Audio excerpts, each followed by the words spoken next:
Pose Alrumi tidur bawa sabuk kejuaraan usai menang tinju dari Winson Rinaldi. Selebritas Alrumi sukses menumbangkan YouTuber Winson dalam duel tinju Hollywood Sports Show yang digelar pada Minggu 12 Juni 2022.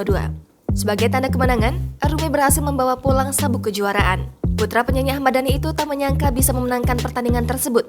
Dalam unggahan Instagramnya, Alrumi mengunggah foto seolah sedang tidur sambil memeluk sabuk tersebut. El juga menyertakan keterangan dalam foto tersebut. Alrumi juga memperlihatkan jarinya mengenakan cincin hadiah kemenangan. Sebagai informasi, pertandingan tinju antara Alrumi dengan Winson Rinaldi berlangsung 3 ronde.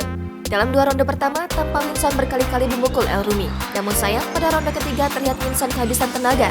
Alrumi mengambil kesempatan dengan melayangkan tinjunya berkali-kali sehingga Winson tumbang. Saat Alrumi bertanding, Ahmad Dhani tampak berada di sisi ring. Tidak hanya Ahmad Dhani, sang kakak Al-Ghazali serta sang adik Dul Jalani juga mendukung langsung Alrumi. Sementara itu, sang bunda Maya Estianti dan ayah sambungnya Irwan Musyri turut memberikan semangat lewat pesan WhatsApp. Alrumi mengucapkan terima kasih kepada semua yang telah mendukungnya. Jangan lupa subscribe, share, komen, dan like ya!